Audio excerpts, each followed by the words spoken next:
Hello everybody, welcome to Dakman Productions and welcome to Conrail. So we'll be talking about what I call a potluck of different subjects here. So I want to cover three different things. The story behind ditch lights on locomotives, the diesel locomotives, because I thought that was a pretty interesting story behind that. I mean, I don't know if anybody else covered it, but why do locomotives today have ditch lights on them? So there's a reason for that. We'll also talk about how Conrail went from just the Conrail logo, like this, to Conrail Quality. So when did that happen and why did it happen? There's a little bit of controversy behind that story, but hey, you know, we got to talk about the sometimes controversy to explain some history. And then at the end of the video, I'm going to show a MTH Premier Conrail offset coal hopper that I found on eBay, and we'll explain a little bit of history behind that. So the ditch lights on diesel locomotives that are used today are mounted on the front. They're white lights. No other color can be used other than white. But sometimes they're mounted under the chassis, as you see here, and sometimes they're mounted in housings that rise above the chassis. The concept of a ditch light was developed in the early 1960s by Canadian National. They were initially removable and were used specifically on trains run between Jasper, Alberta, Prince Rupert, British Columbia, as this route was notorious for landslides. The ditch lights were aimed to the immediate left and right of the right-of-way and were developed so crews were able to spot any potential land rock slides. Ditch lights became mandatory on all Canadian railways in 1975 after a report was issued by the Canadian government that called for their permanent installment on all locomotives. This mandate was a direct result of a major derailment that occurred on Canadian Pacific 1 year prior. The report found evidence that the derailment would have likely been prevented had the train been equipped with Canadian National's innovative ditch lights. It would take over 2 decades for ditch lights to be mandatory in the United States. In the early 1990s, the FRA conducted a series of surveys to determine the best way to increase train visibility at grade crossings. Auxiliary lights like Mars, Gyra, ditch lights, and rotating beacons were all tested in a variety of locations across the United States. By 1996, the FRA concluded that ditch lights were the most effective way to increase a train's visibility at grade crossings. On December 31st, 1997, the FRA mandated that all locomotives ordered new and all existing road locomotives were to be equipped with ditch lights. However, there were some exemptions to the FRA's ruling. Namely, if a locomotive is already equipped with auxiliary light of a certain brightness, such as Mars or Gyra, ditch lights are not required. Norfolk Southern and Canadian National are the only 2 Class 1 railroad companies that order locomotives from the factory with ditch lights on both the front and rear. Since Canadian National serves many rural communities in Canada, there are not many options for turning locomotives around. As a result, having ditch lights on both ends saves time and allows them to operate at track speed anywhere. Norfolk occasionally operates the lead locomotive with their long hood forward, as a tradition carried from its predecessor. Norfolk Southern still prefers ditch lights on both ends to prevent train crews from wasting precious transit time on trying to turn around locomotives in yards on a Y. If a lead locomotive with ditch lights on the front has a mechanical failure, the second locomotive is facing long hood forward without ditch lights on the rear. CSX sometimes uses magnetic ditch lights that plug into a locomotive's power source so that the train can operate at track speed without being delayed. Although it's not required for ditch lights to flash or oscillate, some railroads prefer flashing ditch lights for even more visibility. Eastern Class 1 railroads like Norfolk Southern and CSX prefer them to flash, while Western and Canadian railroads stick with stationary ditch lights. Amtrak also uses flashing ditch lights on all their locomotives and cab cars. So I hope you enjoyed the story behind the ditch lights. I know I found it interesting. One other exception to ditch lights, which I forgot to mention, any locomotive that is 1948 or older, it's not required, which is why the Clinchfield F unit did not have them when it was in operation. How did Conrail go from just a plain old Conrail name to Conrail Quality? And that's a unique story in itself. When Conrail was formed in 1976, it took over one of the biggest failed railroads in history, which was Penn Central. And Penn Central, and there was other ones that it took over as well, Erie, Lackawanna. There was quite a few, Reading. But a lot of the railroad equipment and track was not maintained. Conrail had received all these different diesel locomotives from all these railroads.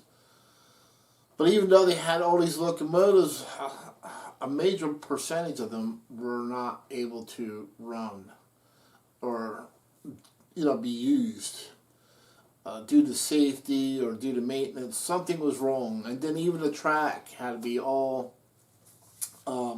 replaced or repaired. It was a long road that Conrail had to, endure of getting everything back on track and repaired. And within 4 or 5 years that Conrail was formed, they started a locomotive rebuild program.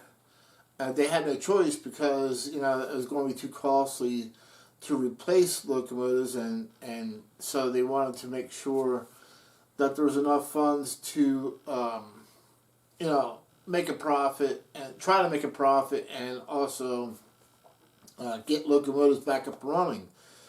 And that's why you will see pictures of, for example, Alco RS units with EMD trucks on them. So Conrail was using parts from other locomotives to try and rebuild older ones, just so to get some more life out of them, waiting for new locomotives to arrive. So rebuilding the network of trains and rail equipment and track took a long time. And Conrail finally did start turning things around. And it was the help of the employees as well that, took their jobs serious and helped Conrail strive towards the quality that people and the customers have expected.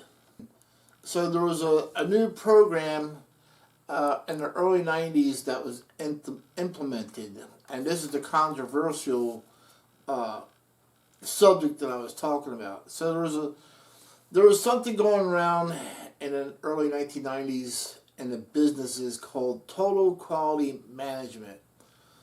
Some people believed in it and some people didn't. But you know how that goes, so that's about as far as I'm going to go with that subject. So Conrail actually implemented this program, Total Quality Management. And hence you got the Conrail Quality logo they came up with to follow through with that program.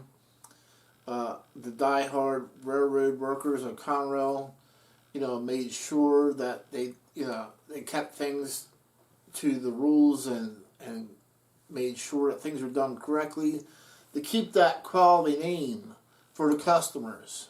Some people thought of the Conrail Quality name as no more than a PR release, just a slogan. Some people disagree with that, and I want to touch on a couple things that is a good point of what I read into it. I'm hoping that the Conrail engineers that are on my YouTube channel chime in as well.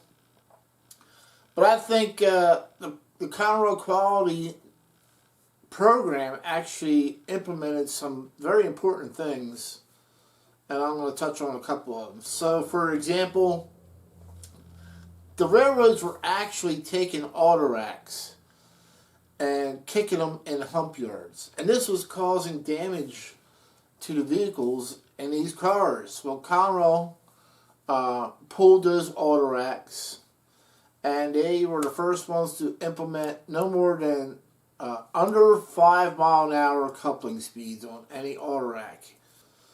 And this actually worked. It reduced the amount of damage that was done to vehicles in these cars. And that's just one of the many things that were implemented underneath of the Conrail Quality Management Program.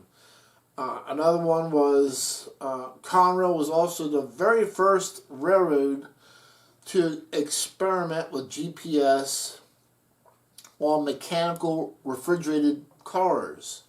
So this GPS, there was 2 cars that Conrail experimented with, and it would monitor the engine of that car. It would monitor the temperatures on that car. It would monitor if anything went wrong with that engine, like low oil pressure or not charging or whatever have you. It would feed that information back to Conrail. So again, this program was to have better quality control. And with a GPS tracking system on a mechanical refrigerator car like that, they were able to determine if there were any problems before the car got to the wherever it was going. So let's say it was showing that was losing temperature inside the car. They were able to catch that before the product got ruined. So they implemented quite a few things underneath this program. TQM, or Total Quality Management, eventually evolved into ISO 9000. Alright, this is an older production run, so I didn't bother doing an unboxing for this. I know you're probably disappointed. Not. But what we have here is the Conrail offset coal hopper, and we'll get this on the track and we'll talk about this too and the history behind it and if it's real. I know you guys like that, the history behind the rolling stock that I buy. So here we have an MTH Premier Conrail 2-bay offset coal hopper, and if you guys remember me teaching you this before in previous videos, Conrail always had model designations for their rolling stock, and this one's no different. Here we have a Conrail coal hopper designation number HR5A, and that is a real designation number. So yes, Conrail actually did have these 2-bay offset coal hoppers for places such as small mines. And a lot of these were ex-Reading hopper cars. But a lot of those ex-Reading hopper cars were getting painted into the Conrail brown with the can opener logo. Here you can see a picture of a 2-bay offset hopper car, and it's an ex-Reading number 63635, and it is now a Conrail number 403758 with the designation of HR5A. And I'm very happy to add yet another Conrail rolling stock to my layout. At any rate, until next time we're at a train show, I'll catch you guys later. Goodbye.